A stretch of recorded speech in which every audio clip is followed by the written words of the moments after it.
Se creía que la niña Jesús Contreras y su padre Manuel habían muerto en el mar, frente a la costa de los Choros, en la región de Coquimbo.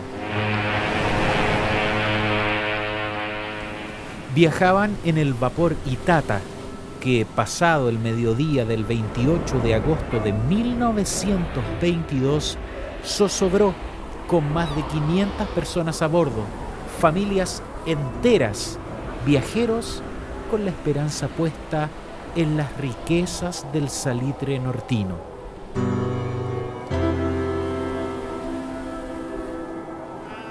Cientos de corderos y vacas inestables también iban en el barco de 89 metros de eslora, construido en Liverpool en 1873. Transporte invencible en la Guerra del Pacífico, las olas y el tiempo bravo lo cobraron.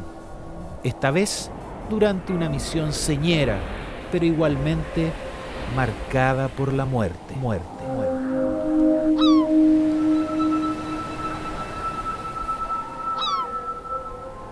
El del Itata se convirtió en el naufragio más nefasto de la historia chilena e inauguró un año de tragedias, rematado con el terremoto y maremoto que azotaron Atacama y Coquimbo solo 3 meses después.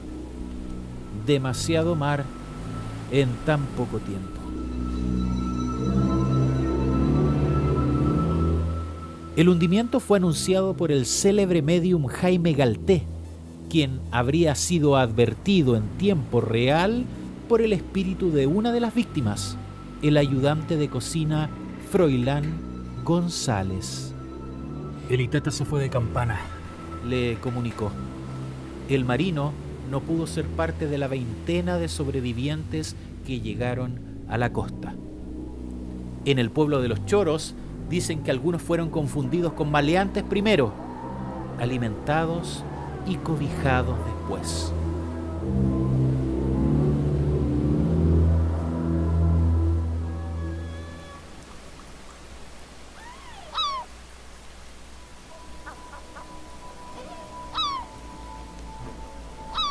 El viaje maldito traspasó el tiempo gracias a un periodista anónimo, salvado también a punta de animal flotante y tablón.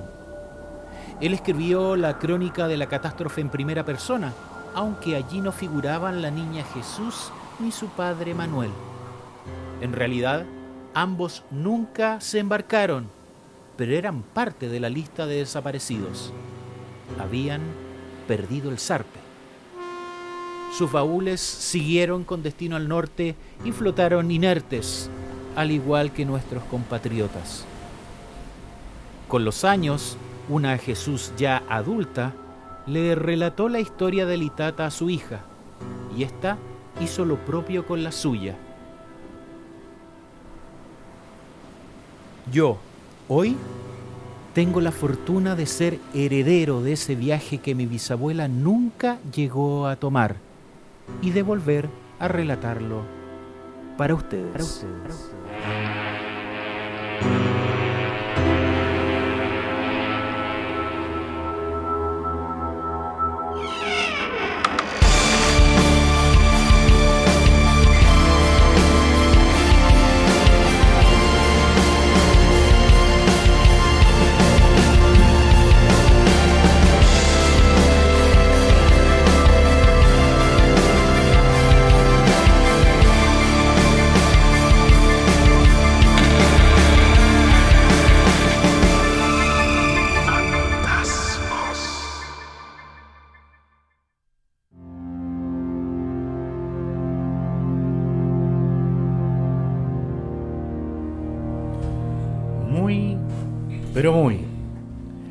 Pero muy buenas noches.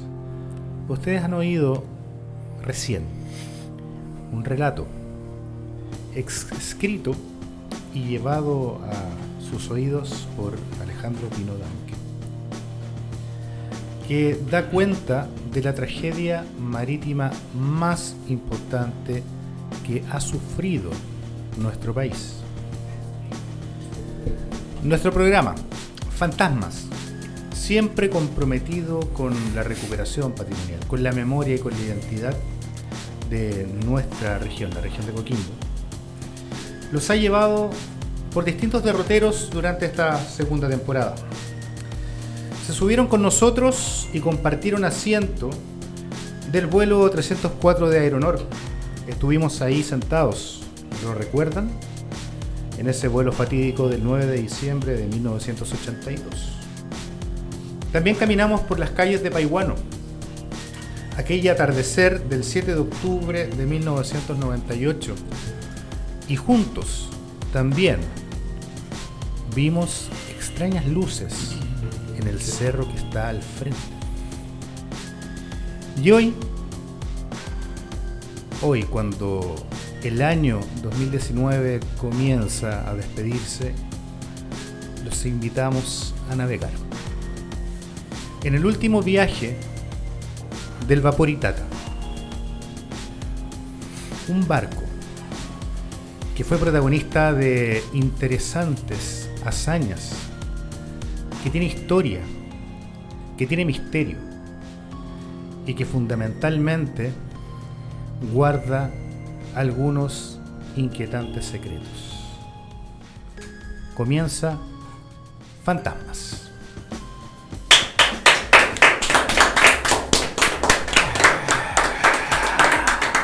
Muchas gracias al público presente. Como es costumbre, saludamos a nuestros contertulios de siempre. Frente a mí, el gran Esteban Cortés. ¿Cómo estás, Esteban? Muy buenas noches, Ramón. Muy buenas noches, gente. Yo muy bien, Ramón. ¿Y tú? ¿Cómo te encuentras? Sentado en este momento. Andamos parecidos. Muy contento, como siempre, de ser partícipe de esta aventura que es estar aquí en Fantasmas. Exacto. Y yo, a mi siniestra, tengo al legendario Camilo Pino. Camilo, ¿cómo estás tú esta noche? Muy bien, Esteban. Emocionado también por el tema que vamos a tratar hoy. Igual que poco tiempo atrás con el capítulo del vuelo de Aeronor. Hoy va a ser una noche para la memoria. Va a ser una noche para el recuerdo. Y también para el conocimiento. Porque vamos a hablar un tema que, a pesar de la magnitud que tuvo, no ha sido difundido como debiera hasta el día de hoy. Yo tengo a mi frente, siempre bien vestido y siempre bien elegante, a Tomás Pino. ¿Cómo están? ¿Cómo están esta semana? Yo bastante bien, ansioso por relatar esta historia perdida de la región y del fondo de los mares. Les presento aquí a Ricardo General. Muy buenas noches, un agrado estar nuevamente con ustedes, con tertulios. Espero que esta noche sirva para el enriquecimiento histórico y para también la alimentación de nuestras mentes con esta historia que es bastante terrorífica. Sí, lo es. También saludamos a Felipe En los controles. Felipe Yuen, el hombre de la silla azul, como siempre controlando este programa con sus manos hábiles. Excelente, dedos de oro le dicen. Pues bien, vamos a entrar en materia. Tenemos mucha información, hemos investigado mucho, hemos leído mucho. El equipo de Fantasmas realmente se ha quemado las pestañas investigando distintas cosas que vamos a llevar a sus casas, a sus teléfonos, a sus computadores, de donde nos estén escuchando. También a sus televisores, porque este programa también se transmite por televisión abierta. ¿Por dónde, Tomás? Por América HD, señal 49.1 de la televisión digital. Exactamente. Televisión abierta digital. Exactamente. No olviden que también nos pueden escuchar en Spotify. También, exacto.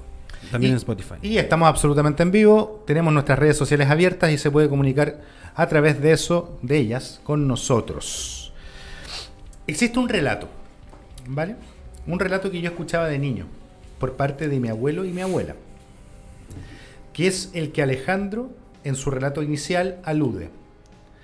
Somos Camilo, Tomás y yo y Alejandro herederos de un viaje inconcluso del Itata, pues ahí iba a viajar la mamá de mi abuela, la niña Jesús. Ellos perdieron el zarpe junto a su papá. Y desde chicos empezamos a oír historias sobre la tragedia del Itata. No obstante, se ha hecho más de Vox Populi en los últimos años, producto de una investigación que realizaron dos personas quienes, en su interés, un biólogo marino y un sociólogo, comenzaron a sacar a flote la historia, a hacer el rescate de todo lo que estaba relacionado con este desastre, que solamente era recordado por un pequeño y sucio memorial que estaba en Punta de Choros. ¿Quiénes son estas personas, Tomás? Es Claudio Cortés. Exacto, y... no me acuerdo los nombres, la verdad. No se preocupe, es de apellido Bordones. Lo otro queremos hacer un reconocimiento público en este Cortés y programa Bordones. porque gracias a Cortés y Bordones se ha hecho una recuperación patrimonial importante que finalmente decantó en la ubicación exacta de los restos del navío y un documental bastante importante que hace precisamente el recuento de la investigación de ellos. Carlos Cortés y Ricardo Bordones. Gracias. Carlos Cortés y Ricardo Bordones, exacto. Gracias, Ricardo, general. Por lo tanto, bueno, el reconocimiento público a ellos. Por otro lado, también tenemos un libro, se los voy a mostrar, que es este que está aquí, que es un libro que había estado perdido. Es el relato en primera persona de el naufragio vivido por uno de sus tripulantes, que se hace llamar Jorge X. Durante el programa vamos a ir llevándoles a ustedes en orden cronológico partes y pasajes del libro, muy resumido. Los invitamos a que lo compren, ojalá y lo lean. Es un excelente relato que debería estar en la cabecera de ojalá de todos los chilenos, porque es historia pura nacional. Y paralelamente a eso vamos a ir hablando sobre cosas relacionadas al naufragio. Bien, muchachos, están las cartas echadas. ¿Qué me puede decir el vapor Itata? ¿De dónde salió? ¿Camilo? El vapor Itata ¿Sí? salió de los astilleros de Liverpool. Liverpool, eso queda en Aquí a la vuelta. Gran Bretaña, la fuente libre. la fuente Liverpool. Gran Bretaña. El astillero R&J Reino Evans Unido. y Compañía Limitada. ¿Y fue construido por orden de? Eso fue construido en 1873 para la Compañía Sudamericana de Vapores, si no me equivoco. Ujú. Corrígeme, Ricardo, si estoy en el error. Sudamericana de Vapores. Tal cual. Hablemos un poco de este proceso de construcción. ¿Cuál es la historia del origen, del nacimiento de este vapor? ¿Tomás? Es un vapor que fue construido a pedida de la Sudamericana de Vapores, luego fue rentado al Ejército de Chile para cumplir servicio, a la Armada de Chile para cumplir servicio en las costas, apoyando el transporte de tropas, pertrechos. Navegó junto al mítico transporte La Mar, que estuvo presente en el combate naval de Iquique. Participó en el desembarco de Pisagua.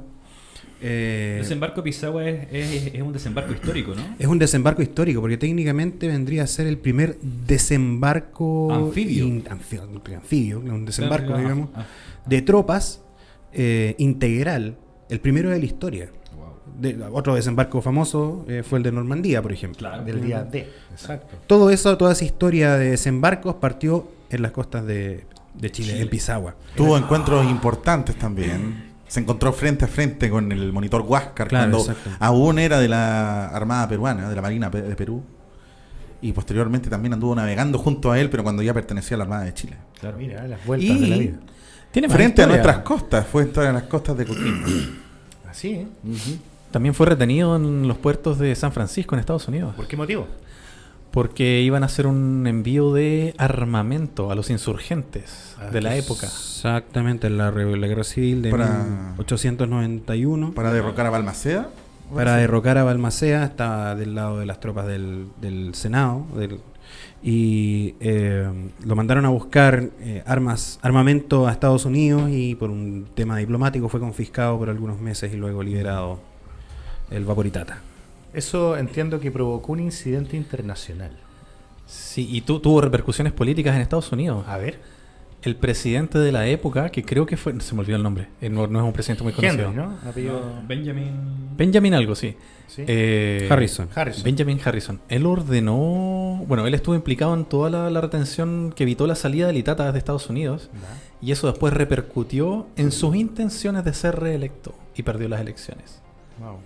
Y se estima que fue en gran parte debido a este incidente. Mira, qué interesante. O sea, el Itata también fue parte de la historia de Estados Unidos. Correcto. Fue un barco que cumplió sus funciones a cabalidad, navegó grandes trayectorias, transportó mucha carga hacia el norte. Pero Era un algo, barco de vitualla, no de pertrecho. claro, Llevaba materiales que... Materiales, tropas, insumos. Era un constante ir y devenir de entre Valparaíso y hasta Perú. ¿Qué datos tenemos de cómo lucía? ¿De qué tipo de barco era? ¿Cuánto medía?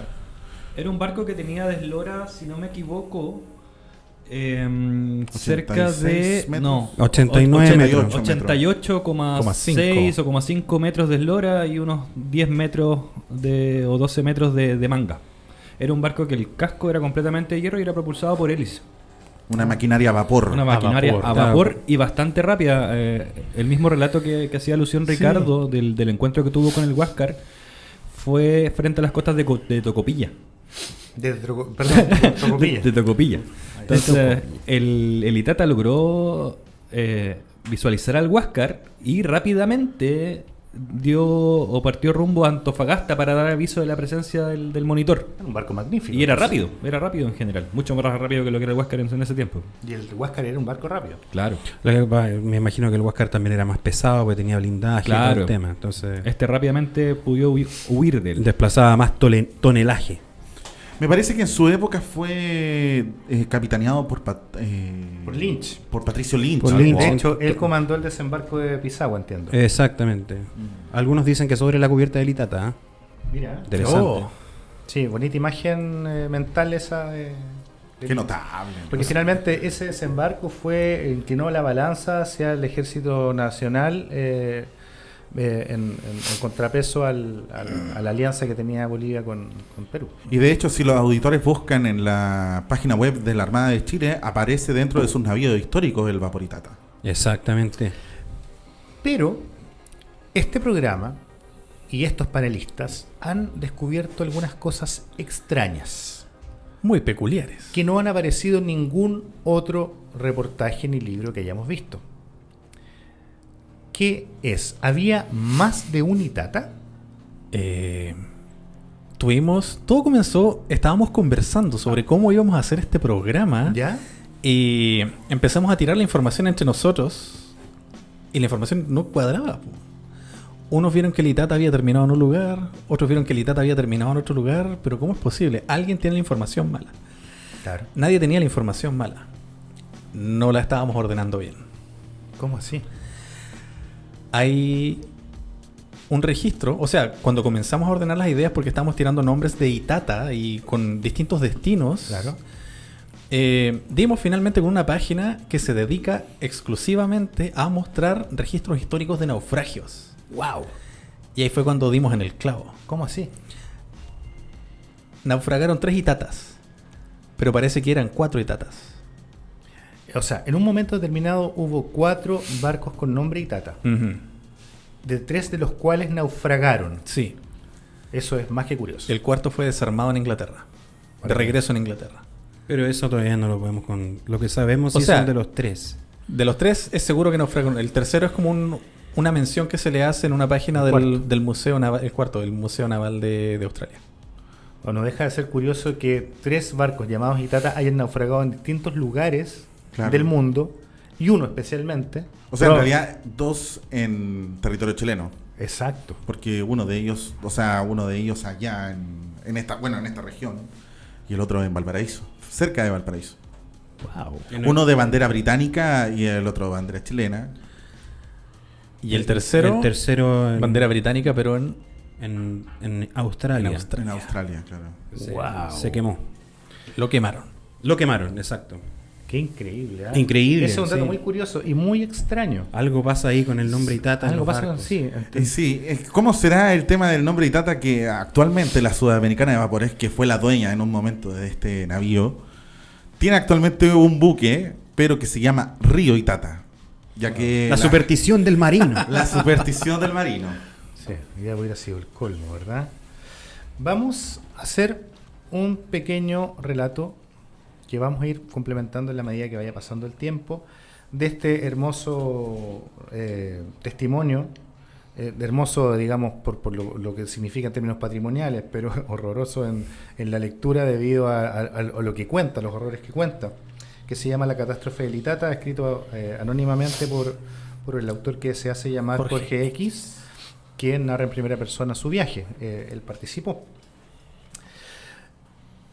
Su relato parte el 27 de agosto a las 8 de la noche, donde se reúnen unos amigos en su casa, que queda ubicada en calle Brasil, en La Serena, en la ciudad de La Serena. Hay mucha alegría, ellos se juntan, beben alcohol, ¿verdad? Conversan, es la despedida de él. Y el tema de su viaje sale. En un momento determinado, a la hora de la comida, leo textual: mi madre estuvo un poquito sentimental. Hijo mío, comillas, ¿verdad? Debería haber renunciado a este viaje, me aconsejó. No veo el provecho que puedes sacar a tus años, entre paréntesis, él tenía 40 años, entrando en excursiones peligrosas, buena para los jóvenes. Él comienza la noche anterior, en esta despedida familiar, como un buscavida, ¿verdad? Él era periodista y va a viajar al norte a relatar un poco la vida del que va a trabajar en la salitrera. Y se despide de su familia y su madre le dice: pero ¿para qué te vas a ir? Después se va a despedir de su amada. Y así termina esa noche, durmiendo inquieto por el viaje que viene el día siguiente. Hay un detalle súper importante que se puede colegir de esta advertencia que le hace la madre, que Chile en esa época estaba pasando por una crisis económica brutal. De hecho, la gente se estaba devolviendo de las salitreras porque estaban siendo despedidos. Entonces el viaje que estaba haciendo Jorge X igual era un poco aventurado, porque él iba, me parece, a Chuquicamata. Claro, su destino era Chuquicamata. Su destino final, claro, y a ver qué podía hacer en ese lugar. Entonces me imagino que la situación en el transporte de llegar a ese lugar, embarcarse, ya estaba, digamos, como irradiado de un montón de situaciones complejas alrededor de él, gente con mucha pobreza, buscando quizás alguna esperanza en ese lugar. Claro, y no es un viaje común como los que se hacen ahora, tal vez la gente que trabaja en minería, que puede ser un turno, no sé, 7x7, 14x14, tal vez algunos de los más largos, que Exacto. Tomas un avión y en cosa de horas ya estás de vuelta en tu casa. Aquí te ibas con familia. Te ibas con familia, era un viaje generalmente tal vez casi sin retorno. Exactamente, era un viaje. Las distancias en ese, para contextualizar, las distancias en ese momento eran tremendas. Claro. Lo más rápido para comunicarse de un lugar a otro era un telegrama, que eran muy pocas palabras las que podían mandar. Muy caro además, ¿no? Muy caro además, era casi un lujo. Y todo lo demás era por carta, digamos. Claro. Y el medio de transporte principal era finalmente vía marítima, ¿no? Vía marítima, la mayoría. Hablar de caminos o vías expeditas por tierra. Ya lo otro era aventurarse en carreta, en caballo, claro, por los cerros, digamos, y ver cómo llegabas. O el ferrocarril eventualmente también te podía servir. Pero era un viaje un poco más complejo. Más caro además también. Cierto. A las 7:45 de la mañana, en la estación de ferrocarriles de La Serena, que usted debe conocer bastante bien porque está al frente del Parque Pedro de Valdivia, ¿verdad? Fue quemada hace poco. Que fue quemado hace poco porque está la Casa de la Cultura ahí, ¿verdad? Uh-huh. Nuestro amigo Jorge X espera el tren, 7:45 de la mañana, con destino al puerto de Coquimbo, donde va a tomar el buque. Lo despide su amada. Él la llama Berta. Ella le dice, cuando él se sube al tren y este comienza a marchar, que le manda un telegrama en cuanto llegue. Con lágrimas en los ojos, y junto con él, en ese mismo tren, van varios otros que serán pasajeros del vapor. Aquellos que nunca más volverían a pisar La Serena y la región de Coquimbo. ¿Por qué, muchachos? Pregunta.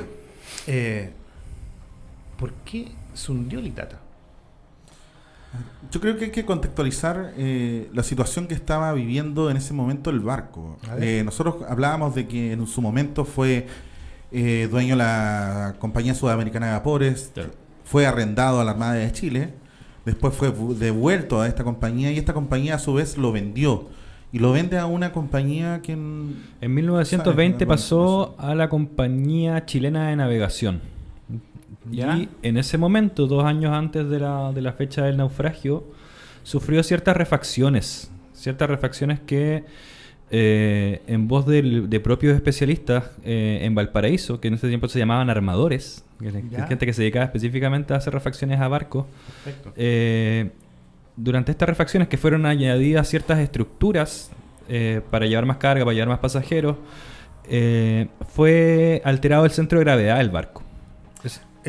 ¿El centro de gravedad qué es específicamente? El punto finalmente en que el barco se encuentra en un equilibrio. Perfecto. Que finalmente lo ideal para que un objeto tenga un buen centro de gravedad, como se dice, es que este esté más bajo porque le da mayor estabilidad. Perfecto. Al elevarse el centro de gravedad, Hace un movimiento más de péndulo, es más ¿no? pendulante, claro.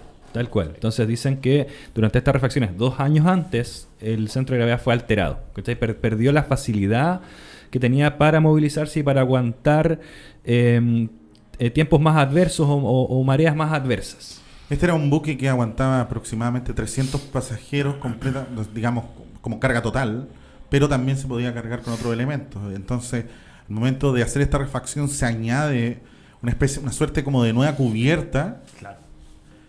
Y me imagino que para la época la empresa, tratando de buscar una rentabilidad en esos viajes, lo cargaba de una manera fuera del, digamos, el límite de seguridad. Jorge X relata que alrededor de las 11 de la mañana él llega a la estación de Coquimbo. Leo textual: tomé mi pequeña maleta de mano y me fui derecho al muelle. Ahí ordené a un botero que retirara mi equipaje y lo embarcara cuanto antes. No quería perder tiempo y además, ¿qué interés tenía para mí retrasar, aunque fuera por minutos, la angustia de la partida?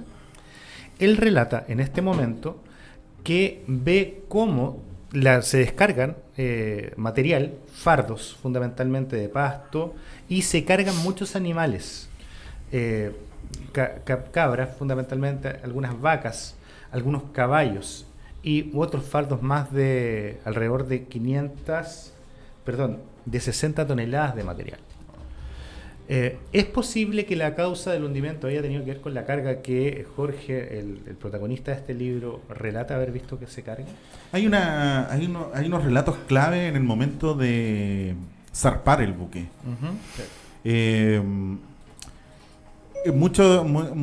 Hace mucho énfasis, digamos, en estos movimientos que tenía el buque una vez que sale de la bahía de Coquimbo.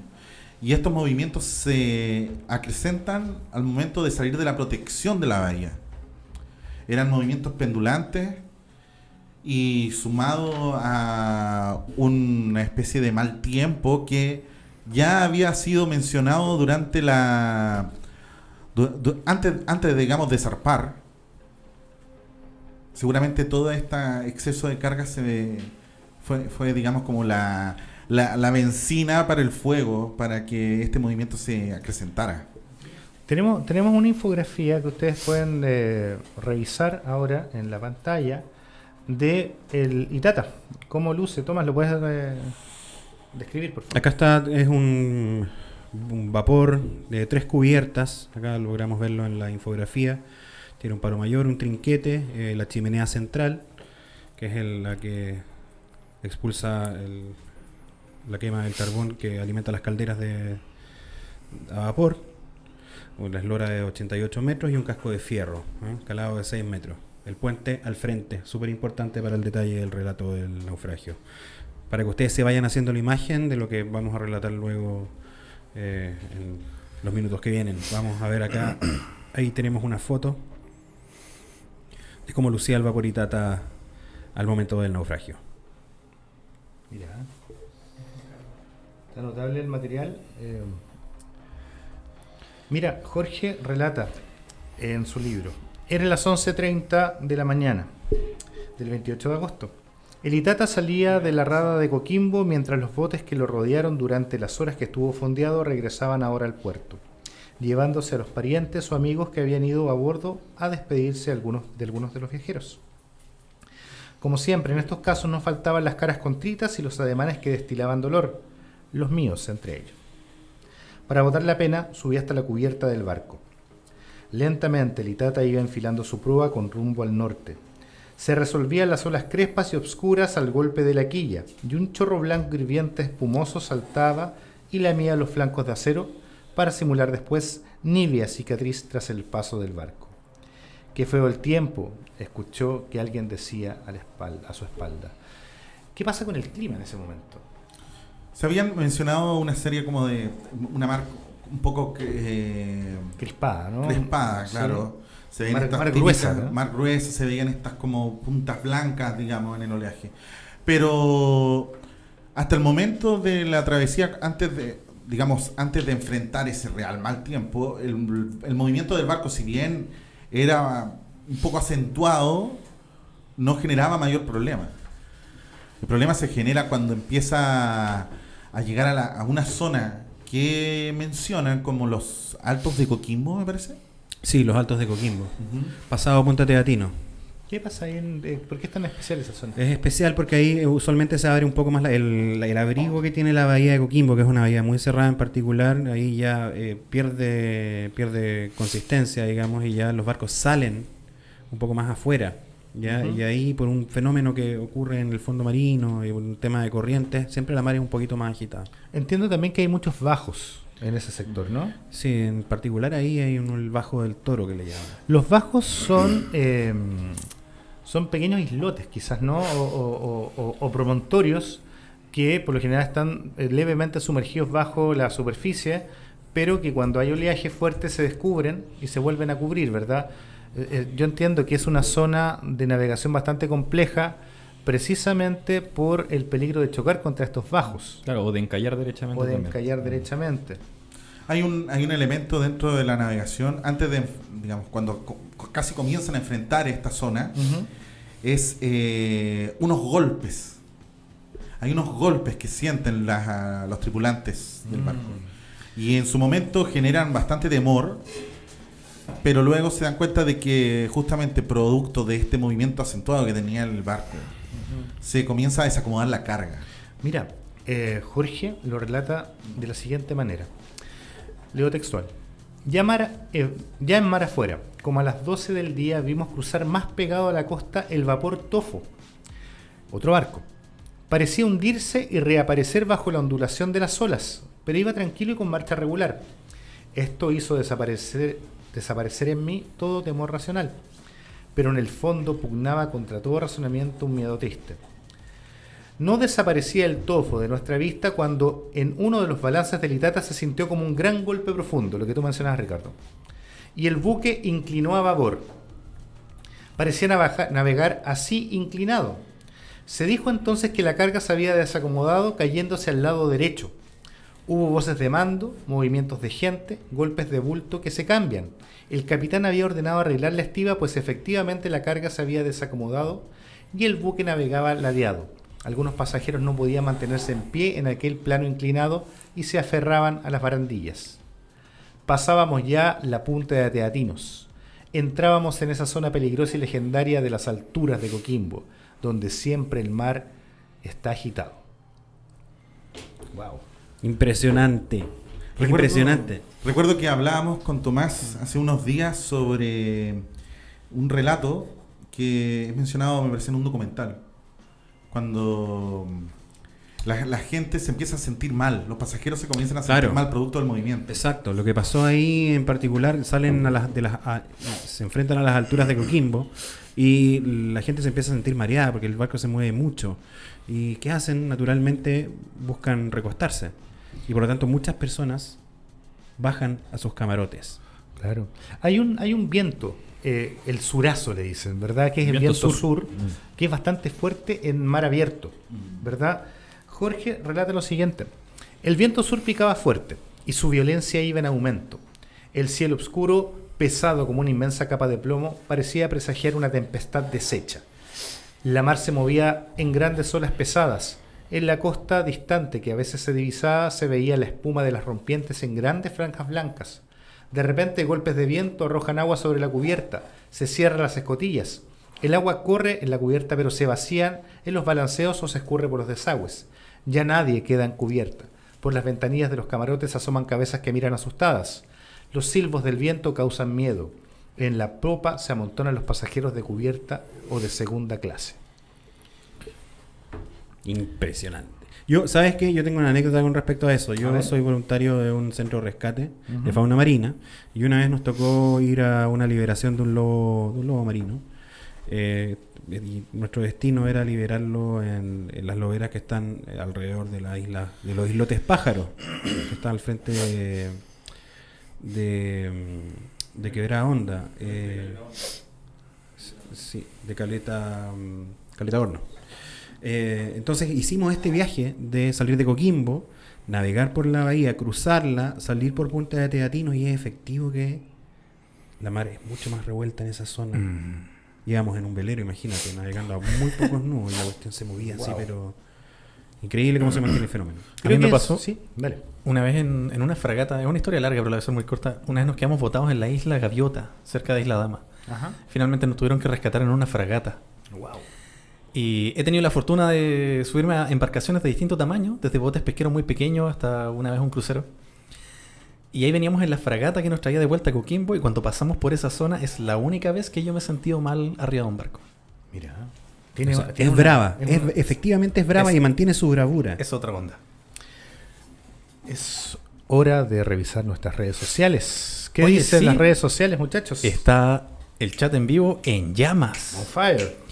Shinodita. Hola chicos, saludos desde la 9ª región. Saludos para la 9ª región. Saludos para ti. Notable. Dominique. Buenas noches, fantasmas. Buenas noches, Dominique. Buenas noches. Qué bueno que volvieron. Sí, nosotros también estamos muy contentos de estar Así aquí. es.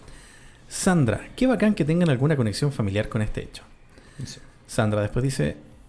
no, Dominic. Este barco salía desde Coquimbo al norte. ¿Cuál era su recorrido? Creo que fue mencionado después de que lo preguntó. Todo el recorrido que se mandaba. ¿Era desde...? ¿Qué cosa?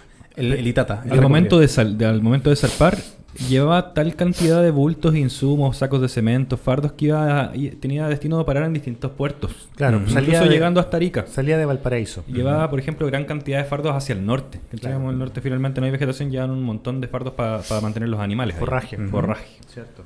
Nos dicen ahí. ¿Tienen alguna fotografía de la miniatura escala? Ah, eso salió después de que lo preguntó. Lo vieron en pantalla. Así es. Natalia, Oli. Oli. Roberto López, hola. Hola, Roberto. Hola, Roberto. Sandra, otra vez. ¿Los 3 o 4 barcos eran contemporáneos? Por lo que yo busqué, personalmente, fueron construidos con 10 años de diferencia. Entonces, sí. Bien. ¿Alcanzaron a navegar todos juntos? Me parece que sí, ¿no? Ajá. Sí. Sí, eso tuvimos Eso como es común. discusión. Eso es común. entre los- Eso estábamos discutiendo hoy día con el Alejandro, que si es posible que haya navíos que tengan el mismo nombre y lo que le hace diferencia es el hull number, que es como el nombre, Como número el de casco. del casco. Como un Es cereal. como el número de chasis de los Sí. autos, ¿no? Más o menos. Perfecto. Continúa. Juan y Darka. Hola a todos. Hola. Hola. Diego. Hola, Juan. Hola, fantasmas. Hola, Diego. Rodrigo. Al fin, fantasmas. Sí, aquí. Aquí estamos finalmente. ¿Qué me pasé? César también nos decía. Hola. Hola, Hola, César. Eso es todo lo que tenemos por ahora. Maravilloso. Sigamos participando ahí. Si tienen alguna pregunta, eventualmente la vamos a... O si tienen alguna leer. experiencia con algún naufragio. Familiar de algún sobreviviente, Ujú. nos lo cuenta, por favor. Sigo el relato de Jorge. Estamos tomando distintos pasajes en orden cronológico de este libro, el gran libro, La catástrofe del Itata, escrito anónimo por el autor protagonista de este viaje. Leo textual. Hay una tristeza clamorosa en aquella masa de 150 personas, de hombres, mujeres y niños. Hay rumor de rezos, exclamaciones de pena y de miedo. Las mujeres cobijan sus pequeñuelos como si quisieran defenderlos de algún peligro. Los niños con los ojos muy abiertos se esconden en la falda de sus madres. Y los hombres, inquietos, ceñudos, prefieren palabras gruesas para hacer callar a las mujeres o dicen burlas en que la ironía se trueca en amargo sarcasmo. Iban muchos niños en ese barco, ¿no? Más de 100 niños se contabilizaban. Y cerca de 400, 450 personas. Era un montón de gente en general. Niños porque, como decíamos al principio, la gente iba al norte con a búsqueda de riqueza, como se prometía en ese tiempo. Y como tú bien decías, Ramón, también hace un rato, familias enteras eran las que iban en búsqueda, porque finalmente no era un viaje de fácil retorno, así que no era un viaje más bien permanente. Wow. De hecho, era tanta la gente que iba que, además de la capacidad que ya tenía el barco per se, las cubiertas, la gente se dormía generalmente encima digamos, del piso, no había mayor acomodación. Claro, no habría mayores acomodaciones. Era bien fuerte ese tema. Sigo leyendo el testimonio de Jorge X. Serían ya como las 3 de la tarde cuando notamos que el Itata derivaba un poco hacia la playa, que se adivinaba muy distante. Íbamos pasando cerca de la isla de los pájaros, oscuro peñón tétrico en medio del mar. Allí las olas enormes como montañas rompían en los farellones con estruendo que daba miedo, y la resaca movía las aguas como un remolino. El Itata subía y bajaba en esas montañas de agua y algunas olas eran tan rápidas que reventaban en los costados del buque y lo inundaban por completo. La inquietud, el miedo era general. Voces de angustia partían de todos lados. Los pasajeros querían salir de sus camarotes, pero los vaivenes no le permitían dar paso. Y apenas se asomaban en sus puertas, que a duras penas mantenían abiertas, se entraban de nuevo asustados del aspecto de mar y el cielo. Wow. El relato es que empieza a contar, es escalofriante. No sé si alguna vez ustedes han estado en algún barco o bote con una mar compleja. Yo sí. Trauma de la infancia. ¿Sí? ¿Dónde? A ver. Tomás lo En puede el contar. Canela Canelillo, un clásico de la quinta región, litoral central. Efectivamente salimos en un bote muy pequeño, casi un lanchón, y la mar se puso gruesa. Y es intimidante, la sensación es intimidante. El rugido del mar es el increíble. rugido del mar y el tamaño de las olas y cómo el barco se plantea en el fondo de esta gran... Es una cuestión totalmente sobrecogedora. Entonces cuando uno lee el relato de Jorge X y él hace referencia a ese tipo de sensaciones, es impresionante. Los que están en la casa y que han estado en esa situación me van a entender, de todas maneras. Yo también recuerdo haber tenido una experiencia así. De hecho, me purificó aquella agua de mar que pasó por encima mío. En un viaje que hicimos con mi curso de gira de estudio desde Mancera a Niebla. Cuando ya no estaba saliendo ningún barco por el que el mar estaba muy malo, uno se aventuró a ir a buscar a estos escolares que estábamos perdidos en la isla de Mancera y nos trajo de vuelta. Nosotros como choreza nos fuimos atrás al descubierto, gritando cada vez que el barco se inclinaba, así como el barco pirata, ¿verdad? Hasta que en un momento determinado el barco se escoró tanto que el agua pasó por encima mío. Wow. Y yo me acuerdo haber visto el timonel que se desesperó. En ese momento yo corrí hacia abajo a refugiarme. Yo recuerdo que estuve en un estrecho de Malaca, creo que se llama, que está entre Sumatra y Malasia. Andabas puro malaqueando. No, para nada. Y el tema es que yo iba en la cubierta superior para por lo menos tener un punto de referencia, porque ya sentía que mi cabeza se estaba yendo a las nubes y de repente me da por ver la gente que iba en el interior, en la cubierta interior, y estaban todos absolutamente mareados. El tema es que ese estrecho es muy famoso porque además de tener a veces condiciones de muy mal tiempo, hay mucha niebla. Y los barcos, de hecho, los grandes naufragios que han habido en la zona han sido por choques. Mira. Entonces, por ejemplo, una vez que va navegando, hay distintas boyas que seguramente sirven para que el radar del barco detecte, digamos, la ruta que deben seguir para que no puedan colisionar con otros. Como punto de referencia. Sí, como radio faros. No, es complejo y el mar es brutal. Sigamos con el relato. Es que en este momento el relato se pone escalofriante. Se titula El naufragio y parte así. Leo textual. Al escribir estas líneas aún tiemblo de horror. Resuenan en mis oídos los gritos dilacerantes de angustia, sobre todo estos gritos de mujeres que parecen penetrar como una espada en el corazón. Quiero traer el recuerdo de aquellas escenas y no obstante como una niebla se extiende en mi memoria. Y vuelvo a ver aquella masa enloquecida de hombres, mujeres y niños en revuelta confusión, moviéndose, cayéndose, llamándose, invocando a Dios, pugnando por sacar botes, metiéndose salvavidas y todo ese conjunto agitado convulsivo, desmelenado, subiendo, bajando, apareciendo y reapareciendo los violentos vaivenes de aquella cáscara del viejo barco, zarandeada por el oleaje, barrida por el agua. Y siento, desde la baranda en que transido de frío y de horror, me afirmo ya que por mis piernas, arrastrada por una masa de agua, pasa una masa humana. Es un niño que ha resbalado y ha sido llevado por un turbión, que cae al mar enfurecido y desaparece en la vorágine. El horror eriza todavía mis cabellos. Wow. Es complejo lo que se empieza a vivir en una situación como esa.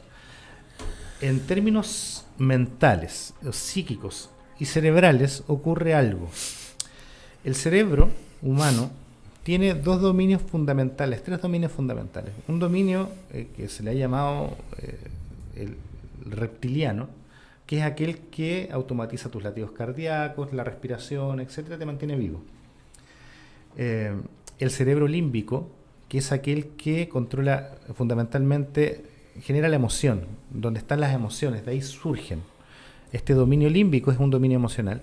Y el dominio cerebral, que es el mental, ¿verdad? Que tiene que ver con la voluntad, con el control cognitivo de las situaciones, la racionalización, etc. En situaciones de este tipo, predomina lo límbico. Eso hace que tú no pienses con claridad, porque tu energía está en emoción, en ese tenor. Por lo tanto, por lo general tú lo que tiendes a hacer o es a paralizarte o tener reacciones que son netamente emocionales.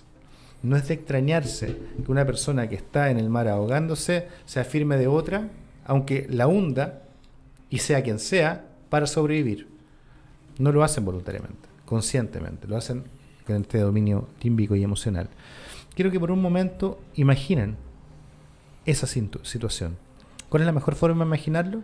Imagínense en algún momento donde ustedes estuvieron desbordados emocionalmente por alguna situación compleja y complicada.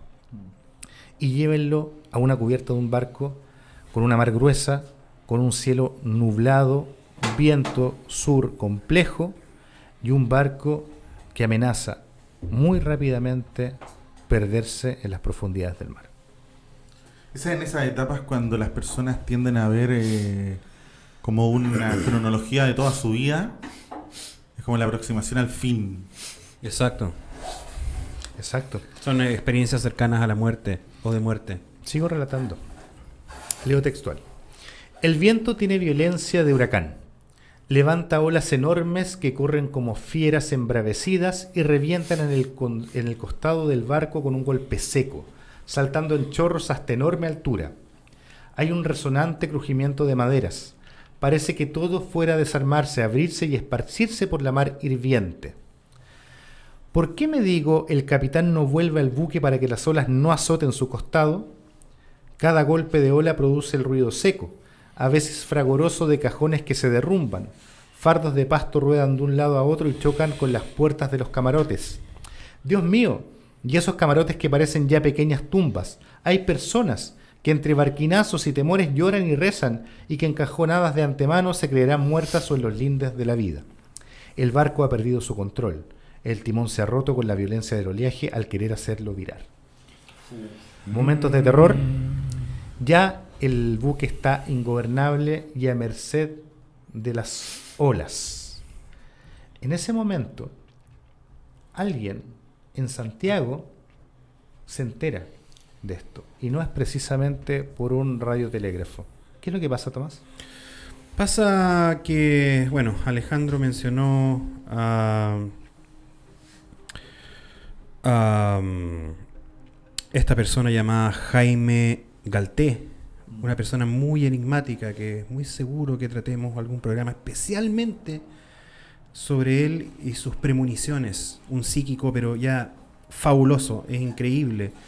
En una época donde falsear este tipo de cosas era prácticamente imposible, los testigos que vieron sus premoniciones, que vieron su contacto con el más allá, dan crédito y dieron crédito de lo que este hombre era capaz de hacer. Y hay un episodio en particular donde Jaime Galté se encuentra en una especie de reunión y recibe el mensaje de que el Itata se hunde. Voy a leerlo. Léelo. Okay, voy a leer este fragmento. Se dice. cuenta que cuando Ricardo Prat conoció a Galté y lo convenció de que tenía un don que debía desarrollar y poner al servicio de sus prójimos, lo invitó a una reunión mediúmica, de mediums. Claro. En aquella reunión Galté entró en trance, pidió lápiz y papel y escribió un mensaje enviado por un marinero del barco Itata, que se estaba hundiendo en ese mismo momento. En el mensaje el marinero revelaba la existencia de un dinero en una casa y pedía repartirlo entre la mujer que amaba y su madre. Pratt y Galté intentaron comprobar el presunto hundimiento de la nave en la gobernación marítima del puerto, pero allí les informaron que el barco Itata seguía navegando sin novedad en aguas chilenas. Decepcionados, los amigos se retiraron del lugar, pero horas más tarde, al pasar frente a las oficinas del diario El Mercurio de Valparaíso, vieron el siguiente mensaje: se acaba de hundir el Itata. Wow, qué increíble este relato. Tiempo después, comprobaron la existencia del marinero fallecido, encontraron la casa indicada por él y le entregaron el dinero a las dos mujeres. Wow, Qué increíble, tremenda experiencia. Wow. Eso lo puede corroborar un grupo de gente importante. Eso fue real. Impresionante. En ese momento estaba ocurriendo lo siguiente, relata Jorge X. Debe haber, leo textual, debe haber alguna desmoralización en la gente del equipaje. Veo hombres mojados, vestidos de caucho negro, que van de un lado a otro como pueden, que dan órdenes, que gritan fuerte para hacerse oír sobre el estruendo del mar y del viento, y aparecen y desaparecen por las escotillas. Y otro rato observo al capitán que llega a su cabina, toca timbres, grita órdenes en su bocina y levanta los brazos desesperado, como clamando al cielo en su impotencia. El barco, ya sin gobierno, navega subiendo y bajando sobre el lomo de las olas y su cabeceo es enorme. A veces su proa parece querer subir a las nubes amenazantes y a veces hundirse entre las aguas hirvientes. Una ola inmensa se levanta y aumenta de volumen corriendo hacia el barco. Hay un desesperado esfuerzo del timonel por hacerlo virar para recibir la de soslayo, pero el barco camina rectamente y no se tuerce a ningún lado. Y la olla estalla en el costado de babor, tumba el buque y una inmensa masa de agua pasa por encima. Hay algo que es súper relevante en cuanto a por qué se produce la ingobernabilidad del Itata. A ver. Por temas de trabajo, yo y Ramón generalmente estamos constantemente entrevistando a gente que se dedica a la conducción. Y ellos siempre relatan que una de las cargas, hablando de manera genérica, más temidas es la que se denomina carga viva. Claro. Esta carga se caracteriza por finalmente ser más dificultosa o tener tal vez cierta... Tiene movimiento, ¿no? Claro, tiene como cierta proyección que finalmente no tiene más dinamismo. Esa es la palabra. Porque finalmente no es una carga que se pueda estivar, como puede ser tal vez otro tipo de carga, o la que se denomina también carga muerta, que forma parte de la misma estructura muchas veces de los vehículos o de los medios de transporte. Esta carga finalmente tiene un dinamismo y se relaciona directamente también con los movimientos que va teniendo el portador. Entonces, si el portador se mueve hacia un lado, la carga también de igual forma sigue el movimiento. ¿Cuál sería la carga viva en el Itata? Los más de 400 corderos que cargaron en Coquimbo y los más de 210 vacunos que también estaban a bordo del vapor. Eso es mucho peso. Eso es muchísimo peso, sumado también al otro tipo de cargas que finalmente iban bien atrincadas, bien amarradas, pero en algún momento también, como decía el relato, se van soltando. Es como llevar agua, entonces. Es como llevar agua. Prácticamente lo mismo. Se inclina el barco y todo el peso se va hacia el lado. Y todo el peso se va hacia el lado y tampoco es que se recupere fácilmente. Bueno, queda finalmente... Claro, es un círculo que se inclina y la misma carga se va para ese mismo lado. Claro. Un pequeño detalle, era tanta la carga de animales que a la gente le llamaba la atención, incluso subían a esa cubierta a verlos. Tenía un reclamo por escrito hecho el Itata antes de zarpar de acá. Wow. Se describía que al subir el Itata se sentía un olor a animal y a guano y a pastizal muy fuerte. Totalmente sobrecargado. ¿Sabes lo que decía el reclamo? Decía que había mucha estaban metiendo demasiada, se notaba que estaban metiendo más carga de la que era necesaria porque el barco estaba flotando más abajo de la línea de flotación. Y eso también tiene un segundo impacto que tal vez no es tan evidente. Se decía que momentos previos también al embarco de los corderos y los vacunos se les dio alimento, se les dio comida y esta comida los fardos, el agua con el movimiento fue tapando las canaletas por las que se evacúa el agua. Estas canaletas tienen un nombre especial que no recuerdo ahora, pero finalmente son los desagües. ¿Cachai? Al estar los desagües tapados, el agua que iba entrando en el barco se incluía también dentro de la carga viva porque quedaba adentro, no tenía vía de escape. Y se dice, según estimaciones de los mismos pasajeros, que entraron más de 60 toneladas de agua adicionales a lo que ya llevaba el vapor. Sigo con el relato de Jorge X y después profundizamos en aquellas causas. Leo textual. Quiero arrastrarme hacia la sala de cubierta. Voy cogiéndome a las bancas y salientes del piso. El barco sigue inclinado, no se endereza.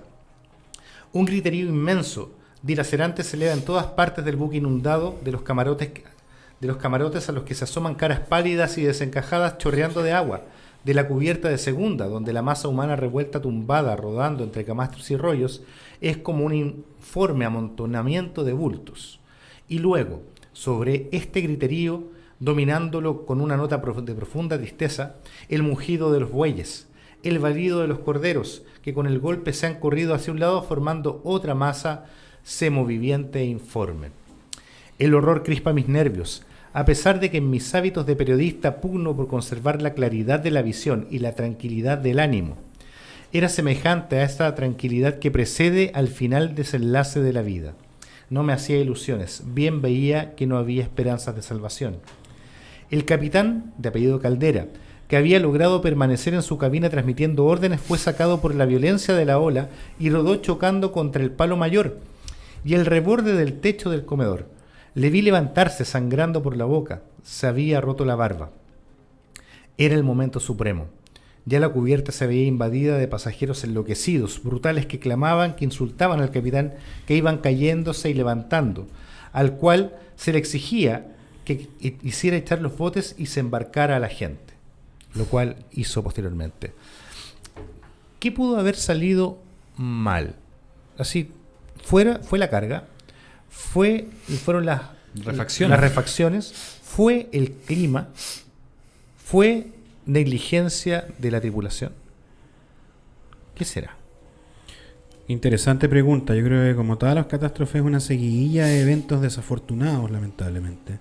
Es muy probable que cada variable por sí sola no hubieran determinado el hundimiento del barco en sí, pero sí una combinación de ellas.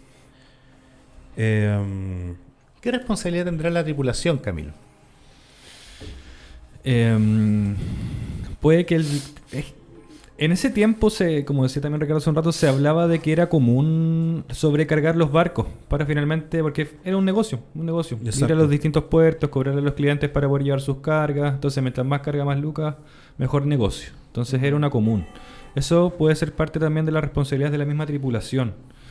Y también el momento de darse cuenta, porque hablamos desde Punta Teatino, que no es muy lejano a las salidas de Coquimbo, ya el mar empieza a convulsionarse. Claro, y ya el tramo que ya es más largo, hasta la isla, hasta los islotes Pájaro.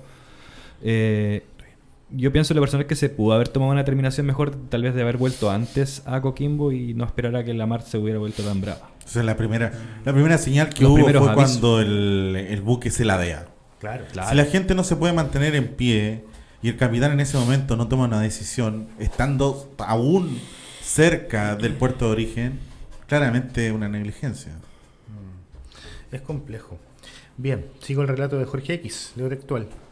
El capitán grita que se embarquen primero las mujeres. Lucha a golpes por abrirse paso entre la multitud agresiva.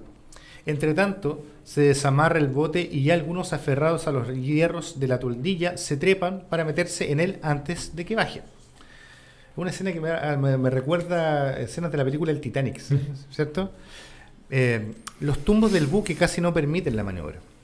Otra ola enorme, enfurecida, rompe en el costado del barco. Pasa por encima y aquella multitud bamboleante rueda por la cubierta. Algunos han sido llevados por el turbión y caído al mar. Se siente el golpe de la caída entre la cascada espumosa que se vacía desde la cubierta al mar. Casi al instante, otra ola levanta el barco por la popa. Corre la misma dirección del eje, violenta, enorme, como un inmenso cetáceo que levantara el buque primero de la popa y luego de la proa. Pero tanto alto, tan vertical que el Itata hunde la popa en el hueco que deja la ola que pasa, en el momento en que otra ola la sigue, lo cubre, lo tapa e inunda. El barco se hunde en el agua. Cruje el maderamen, un inmenso clamor se levanta entre el rugir del viento y los tumbos de las olas. Ha llegado el momento supremo.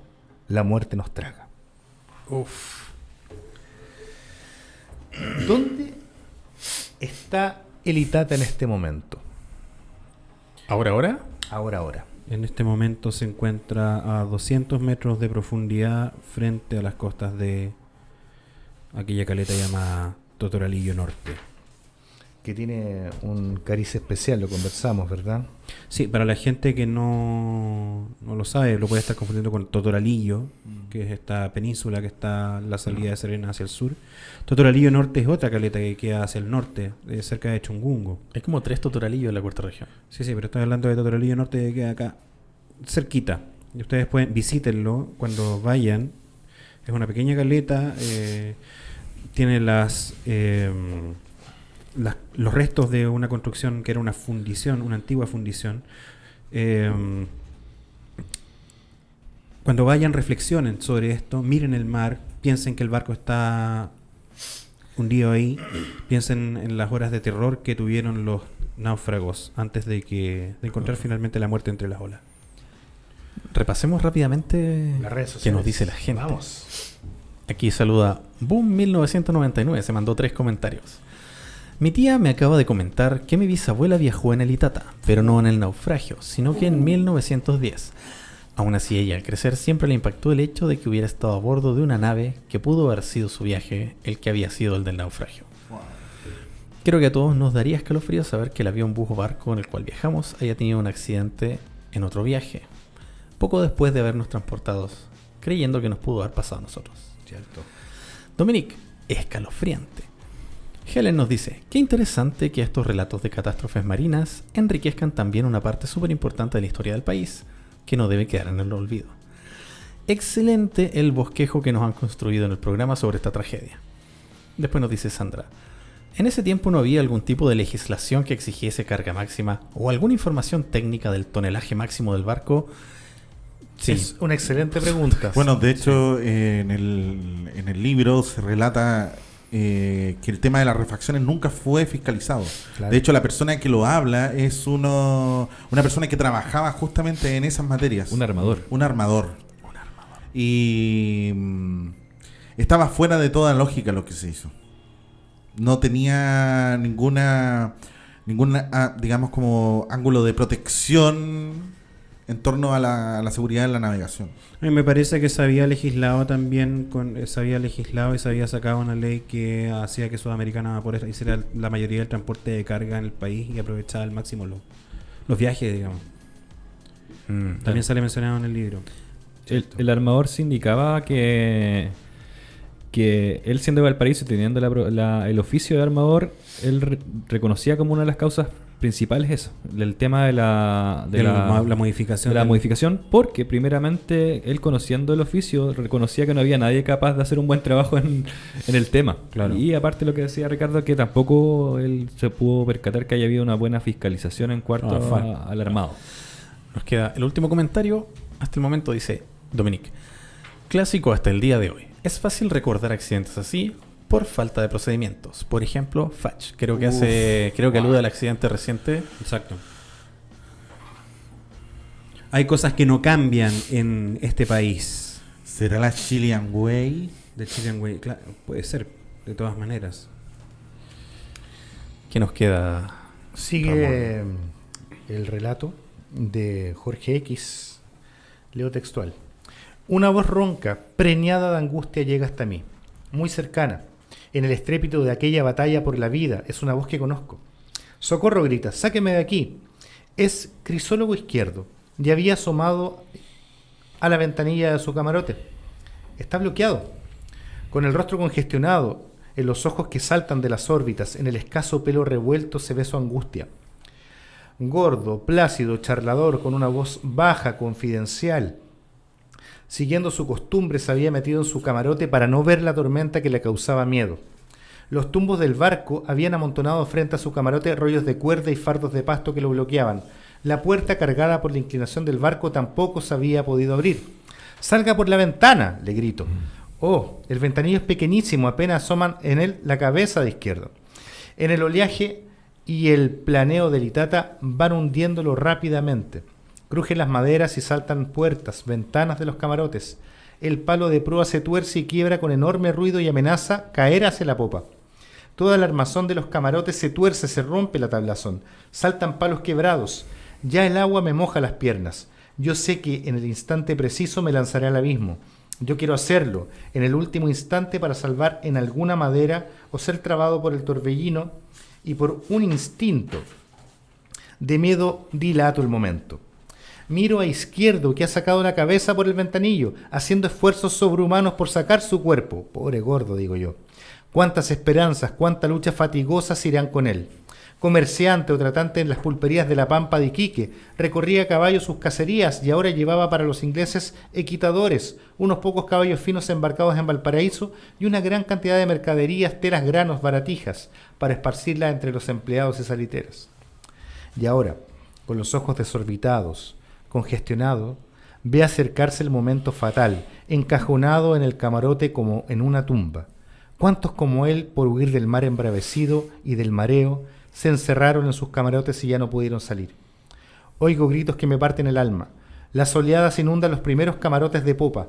La cubierta en que iban los pasajeros de segunda clase está bajo el agua y empiezan a ser juguete de las olas. Inmensos colchones, ropas, camastros, esparcido a todos lados. Horror. La maniobra de embarcar la gente se hace en el otro costado. Yo estoy en la borda frontera hacia la proa. El bote ha descendido a la altura de la borda.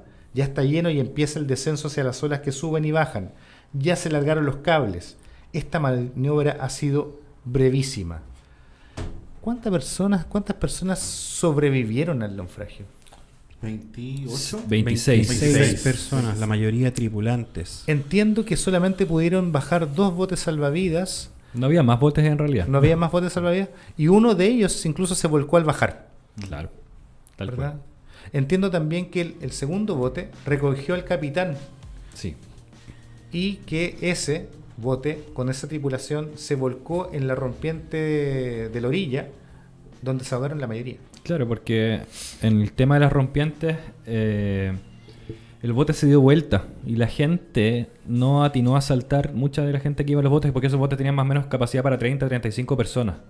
Muchas de las personas que se subieron no atinaron a saltar en la rompiente y al darse vuelta el bote rápidamente quedaron por debajo y finalmente murieron también ahogadas. Hay un relato súper interesante que mencionan en un documental que fue hecho también por Carlos Cortés. Es de uno de los sobrevivientes, un niño. Él se pudo subir a un bote y relata que por ser niño toda la gente lo protegió mucho. Y la odisea que tuvo, además de eso, que primero poder escapar del barco y después hacer toda esa travesía hacia la costa, fue tremenda. O sea, la gente básicamente no tenía ninguna fuerza física posible para poderla mantenerse en pie. No, por supuesto que Era no. Fueron sobrehumano. Después de luchar contra el mar. horas. Muchas horas, sí. Voy a leer el último pasaje de este libro. Los invito a que lo lean completo. Falta todavía la mitad. Pero los voy a dejar en una parte muy especial. Leo textual. El agua me llega a la cintura. Las oleadas me cubren por momentos. Ahora es tiempo. Me trepo como puedo sobre la borda, aferrado al hierro vertical, y, adiós a la vida, salto con todas mis fuerzas hacia el mar. Una ola que pasa me recibe en su torso. He caído de costado y nado con toda fuerza para alejarme del barco, pero el buque se hunde en un planeo a fondo y el turbión me arrastra hacia abajo.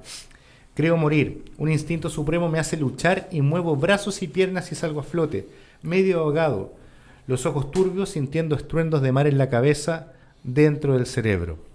El agua está muy fría. El viento es más frío aún, y las marejadas son tan grandes que a pesar de que nado, no avanzo. Si una ola me lleva, al pasar caído en la hondonada que deja y me siento sumergido. Y no sé hacia dónde queda la costa, he perdido la orientación. Siento que ya no hay salvación para mí, que si no me ahogo luego, el frío paralizará mis miembros y me ahogaré más tarde. y no obstante el instinto de conservación me dice que debo reservar mis fuerzas, por si acaso. Nado cuando una ola me sube y dejo de hacerlo cuando ha pasado. El buque se ha hundido. Entre nubes veo uno de los palos sobre el agua, balanceándose hasta tocar las olas por uno y por otro lado. Siento gritos, clamorosos de misericordia, de socorro. Creo ver las astas de bueyes y espero que se acerque uno para cogerme a la cola. Mucho tiempo ha pasado y yo floto y nado esperando algo imprevisto, un auxilio de Dios. Un milagro me parece que es lo más natural. Empieza a oscurecer. Las nubes son casi negras, negro el mar y todo rugiente, todo sacudido por el viento y el oleaje. Tremendo. Lean el libro, se los recomendamos, de verdad, es un tremendo testimonio sobrecogedor, efectivamente, con respecto al tema. ¿Qué pasó con aquellas personas que lograron llegar a la orilla? Hay otro testimonio. ¿Sí? Hay una pequeña publicación del año 1932 de Evaristo Pino. Evaristo Pino es uno de los sobrevivientes y hay un pasaje muy crudo acerca de este tránsito que tiene desde el naufragio hacia la costa. Él comenta que cuando va llegando a la costa ve muchas personas muertas. Y una de ellas era una mujer. Esta mujer estaba semidesnuda, producto de todo el movimiento de la mar. Y él se queda observando pensando de que quizás podría tener vida. Pero cuando se acerca a ella y ve su rostro, la mitad de su rostro ya había sido carcomido por las gaviotas. Wow. Eso es como para dimensionar la cantidad de tiempo que estas personas estuvieron en la mar. Sí. Antes de llegar a la costa. Fueron Horas. Muchas horas. Esto, el barco se hunde alrededor de las 3 de la tarde. 3 de la tarde. 2:30. Y muy rápido. Y ellos llegan a tocar la puerta del pueblo de Los Choros alrededor de las 2 de la mañana, 3 de la mañana. De madrugada. Claro, los primeros que llegaron a Cruz Grande, A Cruz Grande. a la caleta de Cruz Grande en ese momento, que luego se convirtió en el puerto de embarque del Tofo. Y luego llegan los de Los Choros alrededor de las 4 o 5 de la mañana. Esas son muchas horas. Son muchas horas. Imagina llegar con escasa energía, después de luchar horas en el mar, llegar a una costa que está deshabitada, llegar a la oscuridad y tener que caminar 4 o 5 horas más recién para poder llegar a un poblado. Los últimos dos náufragos fueron rescatados del mar 18 horas después del naufragio. Oh, qué tremendo. Wow. Y de hecho, hace un tiempo estuvimos con Tomás en las costas de Los Choros y llama mucho la atención lo bravo que es el mar en ese sector. Exacto. Es impresionante las corrientes que tienen esas costas, sumado a también, me imagino, el frío o el calor que pueden existir a ciertas horas en el lugar. Y llegar al pueblo de Los Choros, que tampoco están muy cercanos. ¿Cómo los acogió la gente?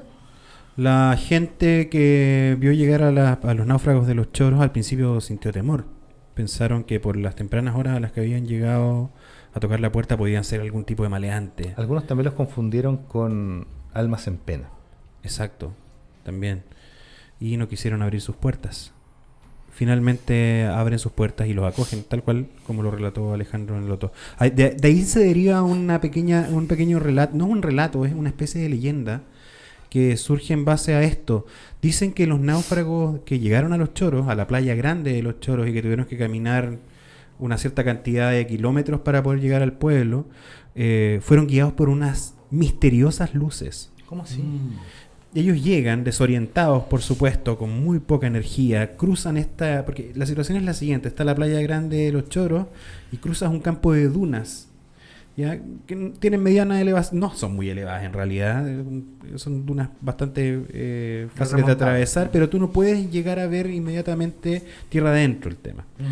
Llegan, pasan estas dunas y se encuentran entre una planicie enorme, que es la planicie donde se encuentran Los Choros.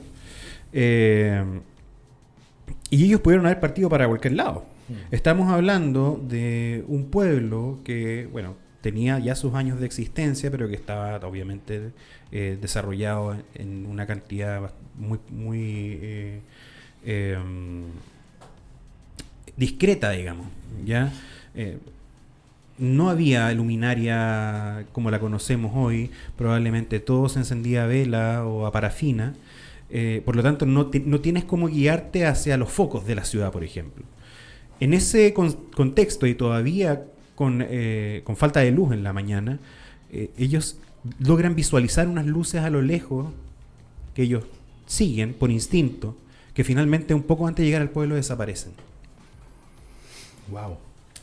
O sea, Nunca supieron qué fue. Wow. increíble. Muchachos, estamos llegando al final del programa. ¿Las redes sociales dicen algo más? No, solamente Shinodita preguntó, por favor repitan el nombre de la persona que tuvo contacto psíquico con el pasajero del Itata durante el naufragio. Me pareció súper interesante y digno de un programa futuro. Y se le contestó ahí mismo Jaime Galté. Jaime Galté. Busca sobre Jaime Galté, está muy documentado su paso por este mundo. Bien, muchachos, palabras finales, reflexiones finales. Tomás. Bueno, de nuevo para reflexionar, una historia oculta bajo el territorio, en este caso bajo el mar. No pierdan la oportunidad de recorrer estas costas, eventualmente hacer un viaje a esta costa de repente desconocida para nosotros, Totoralillo Norte, Chungungo, son lugares, El Temblador, por ejemplo, son lugares que encierran un encanto bastante interesante. Hay una atmósfera muy, muy especial ahí. Cuando vayan, piensen en lo que pasaron estas personas, piensen en el terror que se sufrió en esas aguas, en quizás cuánto acto heroico, anónimo y sin posible conocimiento alguno ocurrió en ese momento en la catástrofe del Itata, y piensen en aquel barco que encierra una parte importante de la historia de nuestro país y que se encuentra a 200 metros bajo las olas. Gracias, Tomás. Ricardo. La reflexión.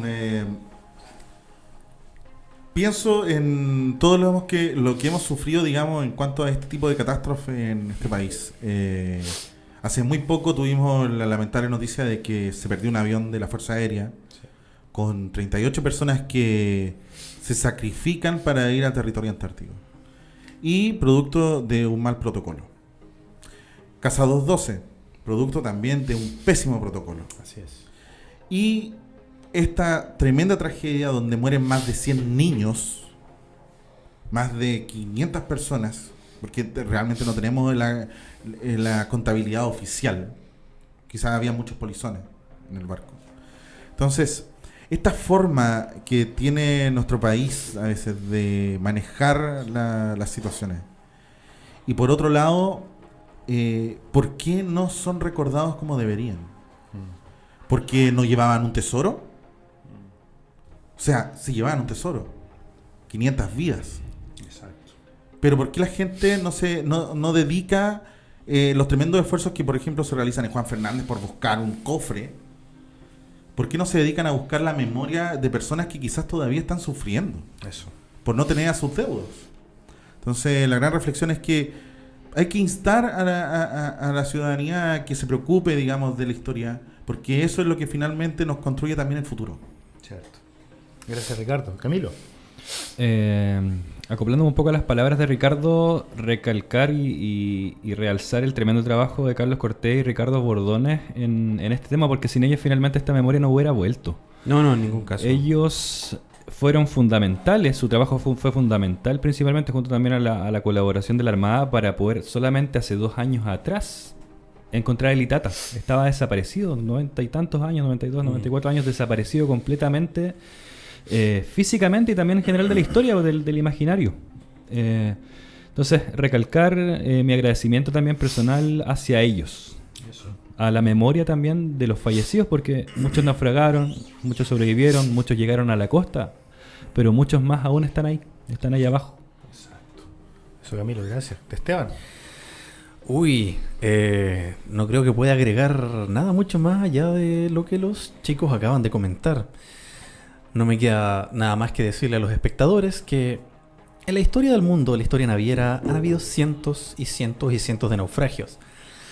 Tal vez la próxima vez que estén en la cubierta de un barco, panza al sol, margarita en la mano o simplemente paseando en un bote, se pueden preguntar, ¿no habrá en este momento, en la inefable frialdad del océano, en el fondo, algo consumiendo el cuerpo de alguien que alguna vez iba viajando con tantas esperanzas?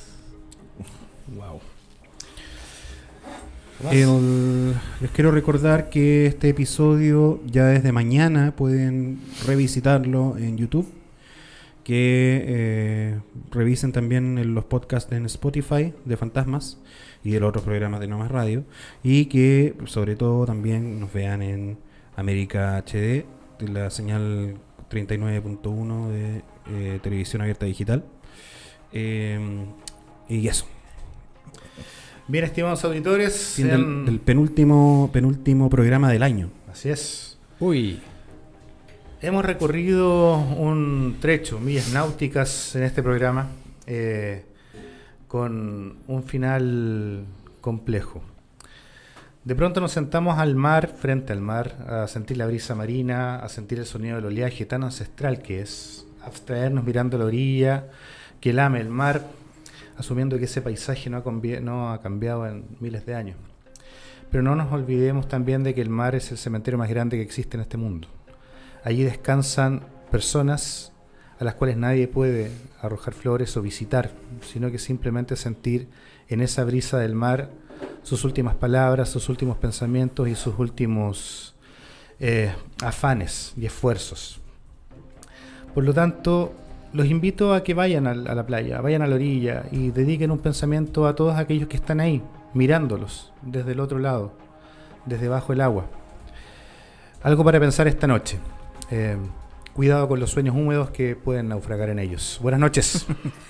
buenas noches. Buenas noches. Que les vaya bien.